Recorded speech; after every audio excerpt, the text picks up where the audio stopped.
Essa palavra de hoje eu coloquei como termo movimento que agrada ao Senhor. Porque não basta a gente se mover, a gente tem que se mover do jeito que Deus quer que a gente se mova, né?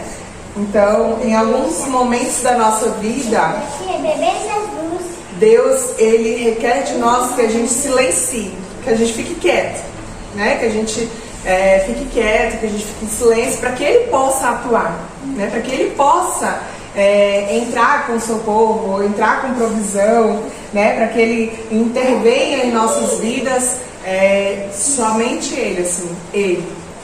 Seja para que Ele intervenha, seja para que a gente fique quieto mesmo, né? Para que a gente não se mexa, não deixa. Você vai ficar aí quieto, em silêncio, aprendendo, amadurecendo, né? Muitos momentos é assim, para que a gente amadureça, para que a gente aprenda, mas em outros momentos a gente amadurece, a gente aprende, mas Deus quer um movimento da nossa parte. Ele vai intervir, Ele vai agir, se é que nós somos guiados por Jesus, né? Se somos guiados por Ele vai intervir, Ele vai agir, mas Ele quer um movimento da nossa parte, Ele quer que a gente faça algo. Mas aí Ele quer que a gente faça algo como? Como é que é esse movimento? Como Deus deseja esse movimento? Existe uma forma correta da gente se movimentar. Não é se movimentar à minha maneira, do jeito que eu quero, no tempo que eu quero, com as coisas que eu quero, aonde eu quero. É o movimento da maneira certa. Então, eu vou ler três passagens distintas, mas tudo vai se conectar aqui. A primeira passagem, 1 Samuel 1, 10 a 11. Eu vou ler poucas coisas, porque a história toda ela é grande, todas elas, as três. Mas eu vou ler algumas passagens e depois vocês em casa vocês podem consultar. Faz o olho desse. 1 Samuel 1, 10 diz assim: Levantou-se Ana e com amargura de alma orou ao Senhor e chorou abundantemente.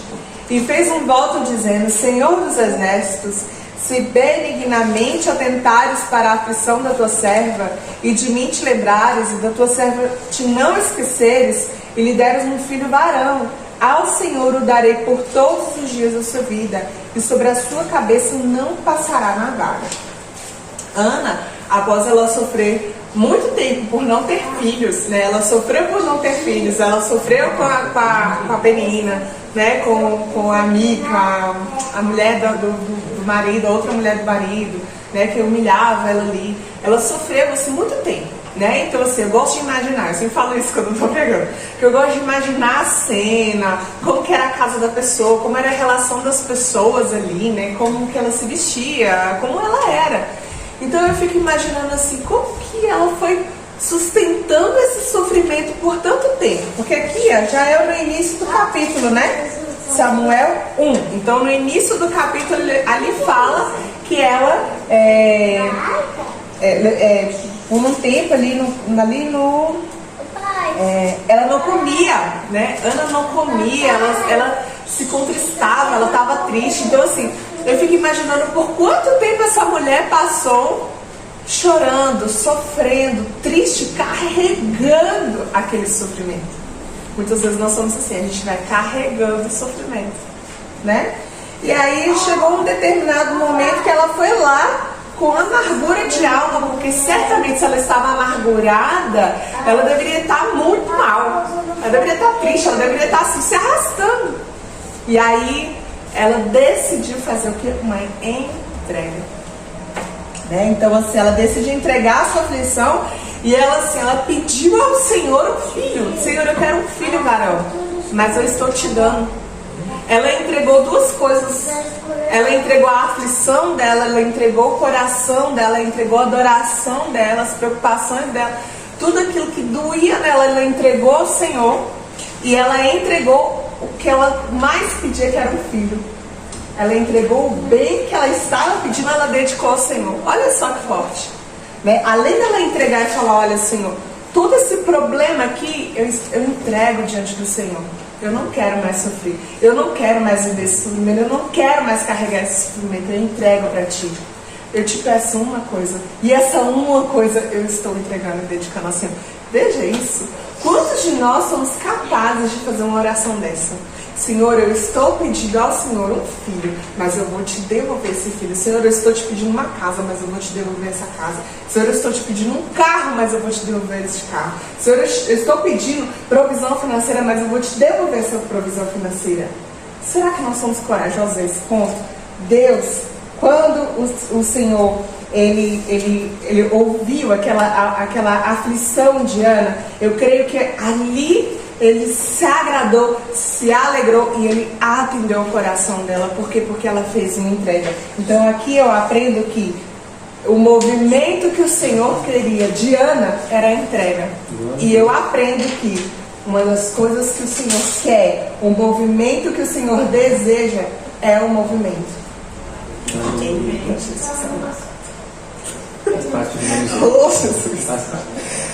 A outra coisa, né? Então aqui aprendemos primeiro movimento aqui para nós, um deles, porque eu acredito que são muitos movimentos, né? A Bíblia ela é tão perfeita, Deus é tão completo, tão magnífico, que são muitos os movimentos, mas hoje nós vamos aprender 3. Então aqui com a Ana a gente aprende que a entrega, né? Nós precisamos entregar tudo.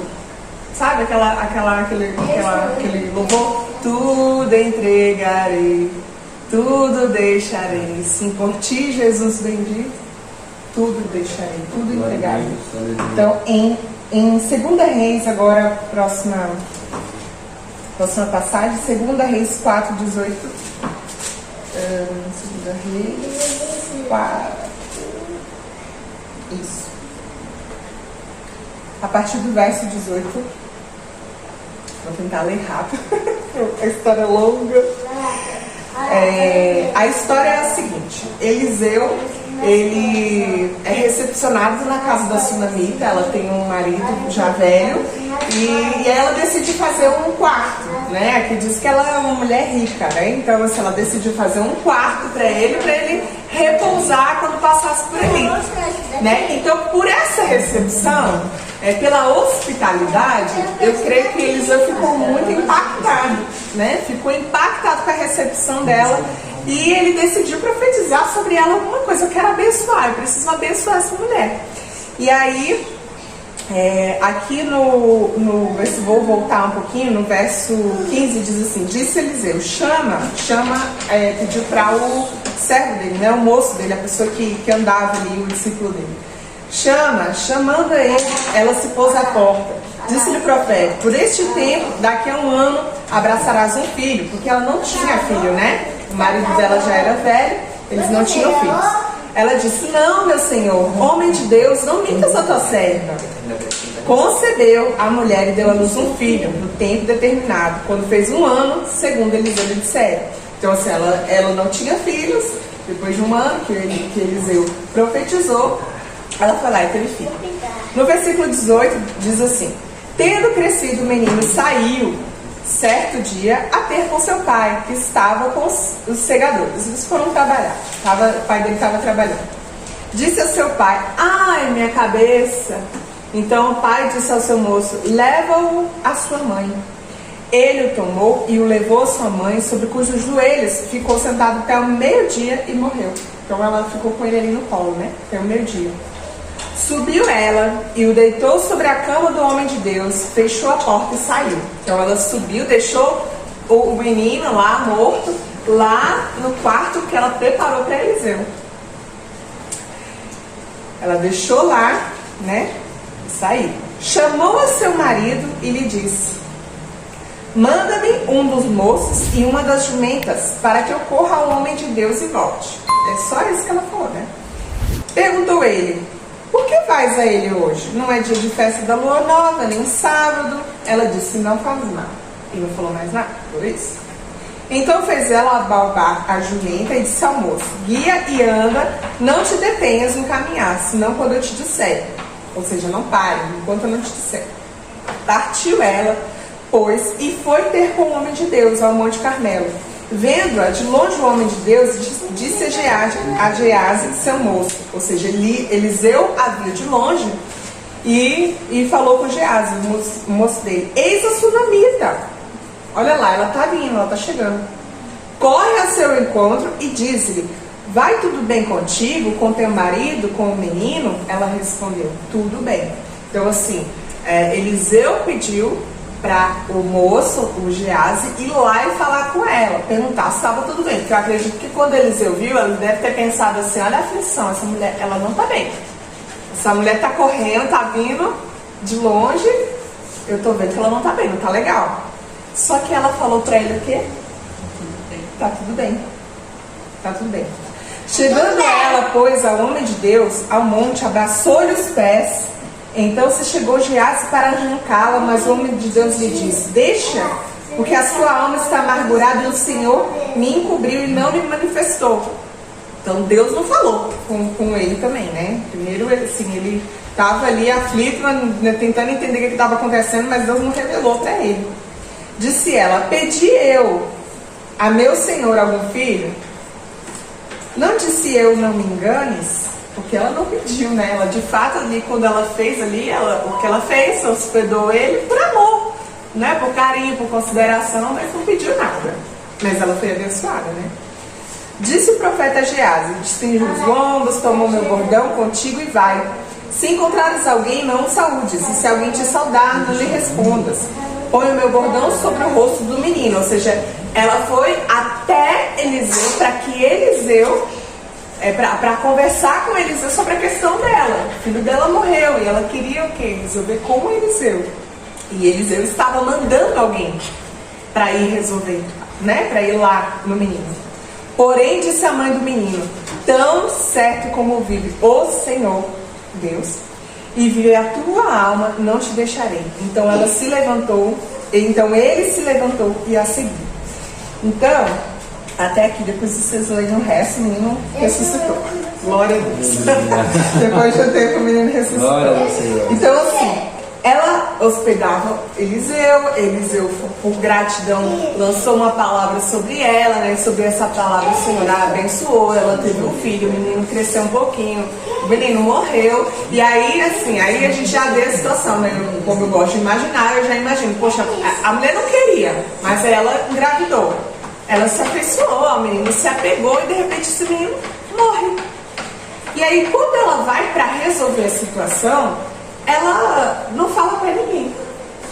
Ela não conta para o marido, né? Ela não vou falar para o marido, não vou falar para ninguém. Não sei o que se passou na mente dela assim, na questão de afeição e tudo mais, mas ela pode ter pensado assim, bom, se a pessoa que me abençoou é aquela pessoa que vai resolver meu problema. Então, ela foi imediatamente, ela foi correndo, ela foi direto no propósito que ela tinha. Sem parar, ela foi assim, bem clara com o rapaz que estava com ela, com a pessoa que estava com ela, ó, vai rápido e não pare enquanto ela não falar para você parar, né? Então, ela entendeu que aquele, por intermédio de quem ela recebeu a bênção, seria aquela pessoa que ia ajudar, seria o responsável por ajudá-la. Então, eu aprendo aqui que o movimento que Deus quer é o clamor, mas para a pessoa certa. Aleluia. Quem é a pessoa certa? Deus. Muitas vezes Deus coloca a gente, permite situações na nossa vida, ou nos coloca em situações, e aí quando a gente está no meio do furacão, pra onde que eu vou? Aí eu falo com amigas, com amigo, eu falo com o pastor, eu falo com todo mundo, mas eu não corro para Deus. Eu não vou para Deus, eu não vou para os pés do Senhor, eu não me jogo nos pés do Senhor, eu não agarro os pés do Senhor. Aqui diz assim, que ela fez o quê? Abraçou-lhe os pés. Então eu fico imaginando, né? Ele lá em pé, olhando, e ela chega uma mulher e agarra, abraça os pés dele. Então assim, o que a gente tem que fazer? Abraçar os pés do Senhor, ir para os pés do Senhor, clamar, mas para a pessoa certa. Eu não vou falar para o meu marido que não vai resolver o meu problema. Eu não vou falar para o moço que está me levando. Eu não vou falar para o servo do Senhor. Eu posso compartilhar? Eu posso. Meu Deus, só que primeiro eu tenho que falar com Deus. Primeiro eu tenho que correr e abraçar os pés do meu Senhor. Primeiro eu tenho que clamar a Ele. Então, um dos movimentos que Deus quer da nossa parte é o clamor. Mas para a pessoa certa. Clamar para a pessoa certa. que é Ele que vai resolver o nosso problema. Glórias ao Senhor. E lá em... Peraí, minha gente, eu perdi aqui mesmo. Ah, tá, 1 Samuel. Mamãe! Ó, caiu um negócio quebrado. Tá bom, não tem problema, filha. Essa passagem de 1 Samuel está em 1 Samuel 25. Ela é um pouco mais longa, então eu não vou ler ela toda. Tá, eu vou contextualizar aqui, porque é bem longa. Para vocês lerem em casa, assim. Mas eu marquei aqui de 2 a 44. Porque toda essa passagem discorre sobre essa mulher. Abigail é a personagem dessa parte aqui. Mas a história é a seguinte. Davi, eu vou ler só o início aqui, ó. Havia um homem em Maom que tinha as suas possessões no Carmelo. Homem abastado, tinha 3.000 ovelhas e 1.000 cabras e estava tosqueando suas ovelhas no Carmelo. Nabal era o nome deste homem. Então assim, ele era abastado, tinha 3.000 ovelhas, 1.000 cabras, estava tosqueando suas ovelhas, ou seja, é muito rico, homem muito rico. Nabal era o homem deste homem, e Abigail, o de sua mulher. Esta era sensata e formosa, porém o homem era duro e maligno em todo o seu trato. Era ele da casa de Caleb. Ouvindo Davi no deserto que Nabal tosqueava suas ovelhas, enviou 10 moços e lhe disse: Subi ao Carmelo, ide a Nabal, perguntai-lhe em meu nome como está. Direis aquele próspero: paz seja contigo e tenha paz a tua casa, e tudo que possuísse tenha paz. Tenho ouvido que tens tosqueadores. Os teus pastores estiveram conosco. Os teus pastores estiveram conosco. Nenhum agravo lhes fizemos, e de nenhuma coisa sentiram falta, todos os dias que estiveram no Carmelo. Então Davi estava ali com seus homens, né? Então assim, por essa passagem eu entendo que eles foram lá tosquear, foram lá trabalhar, e Davi e os seus homens protegeram os moços, né? Os servos de Nabal. Pergunta aos teus moços e eles te dirão: achem mercê, pois, os meus moços na tua presença, porque viemos em boa hora. Dá, pois, a teus servos e a Davi, teu filho, qualquer coisa que tiveres à mão. Ou seja, ele está pedindo alguma coisa, Davi está pedindo um favor, né? Que favoreça eles de alguma forma. Chegando, pois, os moços de Davi, tendo falado a Nabal todas essas palavras em nome de Davi, aguardaram. Respondeu Nabal aos moços de Davi e disse: quem é Davi? E quem é o filho de Jessé? Muitos são hoje em dia os servos que fogem ao seu senhor. Tomaria eu, pois, o meu pão e a minha água e a minha carne das minhas rezas que degolei para os meus tosqueadores e o daria a homens que eu nem sei de onde vêm?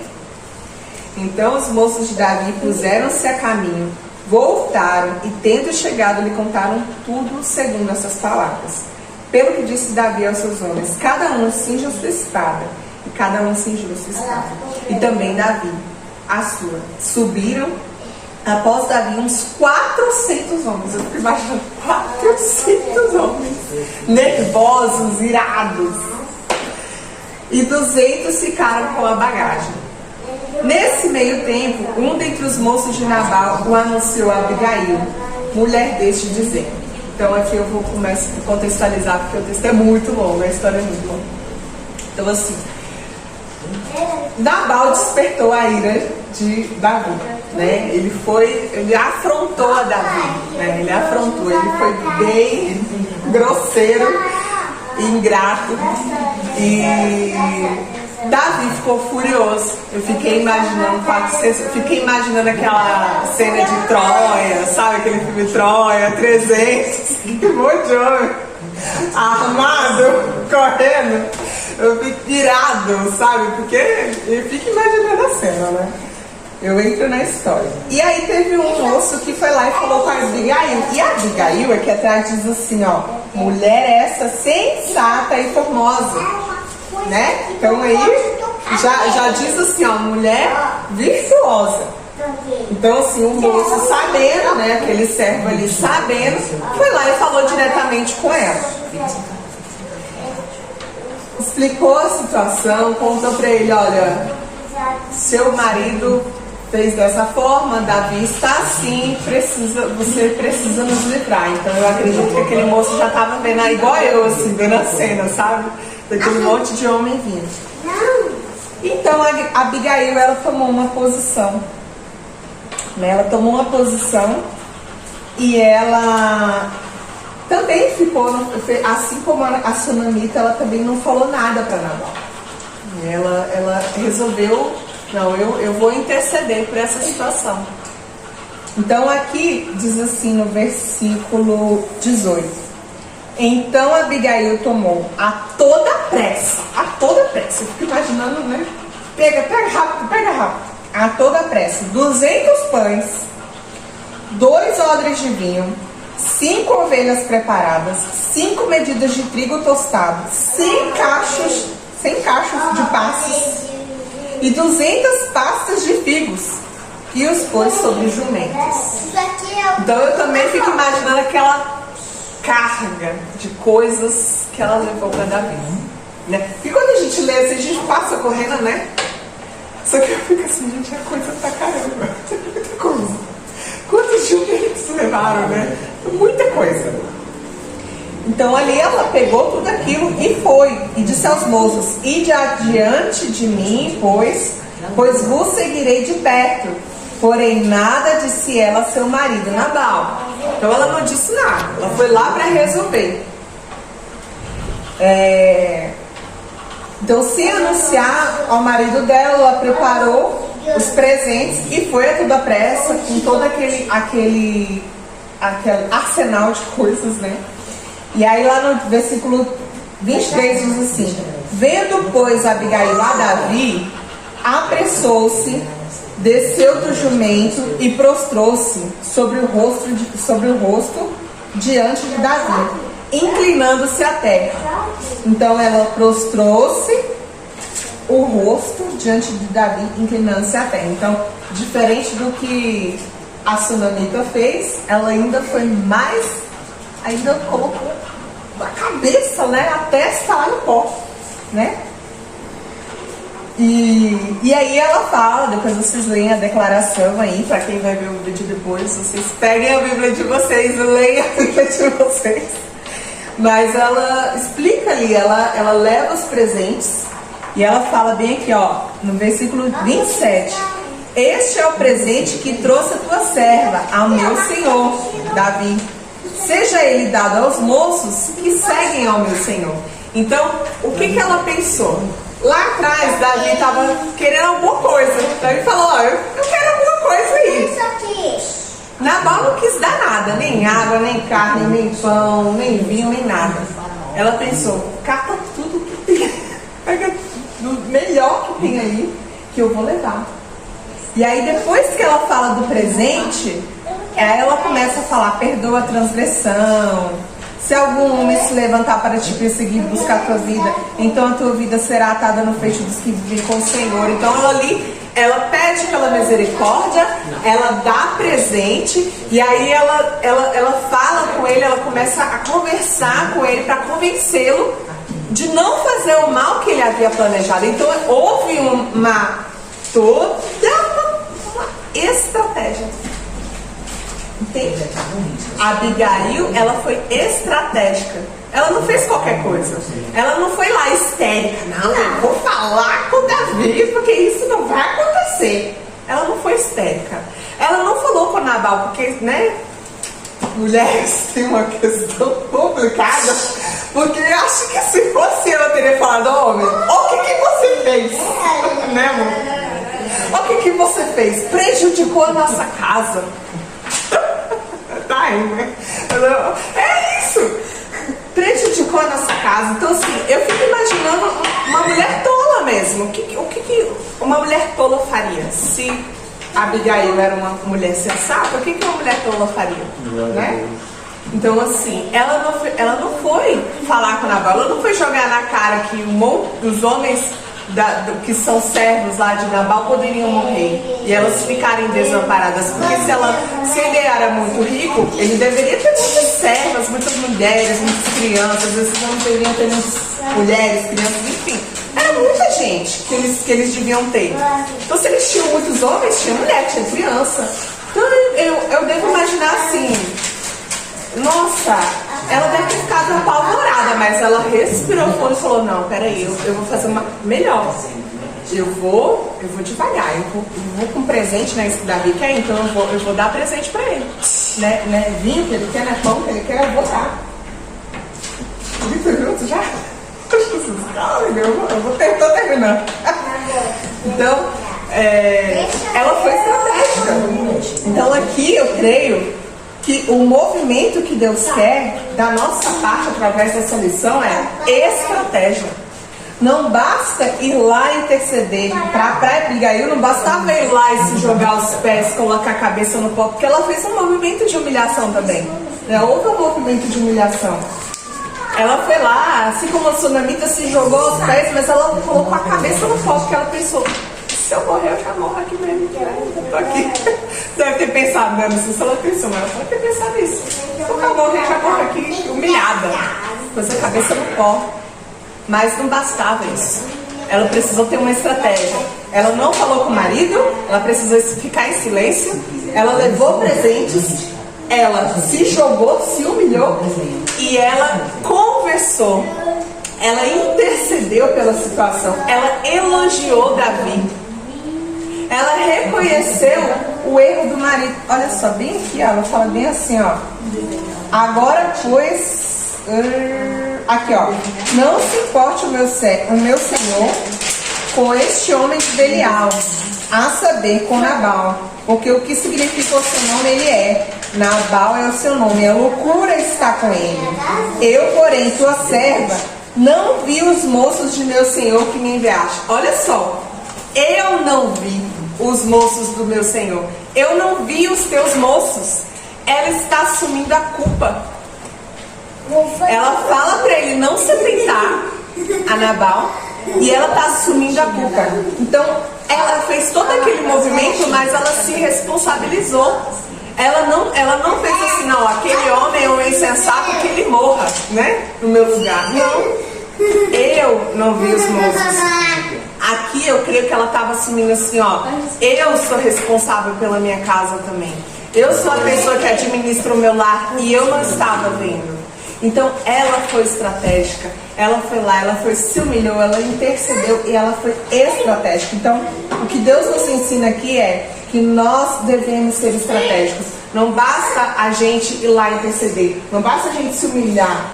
Então que nós possamos nos movimentar quando Deus nos pede movimento, mas que façamos isso da maneira correta e como essas mulheres, que nós possamos aprender a entregar ao Senhor tudo, entregar de uma vez tudo, as nossas aflições, o nosso desejo, as nossas preocupações, e entregar até aquilo que a gente pede ao Senhor, para a glória dele, para servir a ele. Nós precisamos clamar a Deus primeiro, antes da gente recorrer a qualquer outra pessoa, até mesmo a carne da nossa carne, né? Nossos cônjuges, que a gente possa primeiro ir para os pés do Senhor. Eu vou pedir conselho com alguém. Podemos pedir para os nossos pastores, para os nossos amigos, para os nossos maridos. Nós primeiros, né, e esposas, nós primeiro temos que recorrer ao Senhor. E nós temos que ser estratégicos. Não basta a gente interceder, se humilhar, a gente precisa ter estratégia para sair das situações e até para entrar em algumas situações, né? Tem que ter estratégia, tem que ter planejamento, né? A Abigail, ela planejou, ela não foi de uma vez e fez do jeito que ela queria, ela planejou. Então o Senhor nos ensina a entregar, a clamar e a sermos estratégicos. Essa é a palavra do Senhor para nós. Amém? Glória a Deus. Hoje, Isabel, nós devolvemos ao Senhor essa palavra. Amém?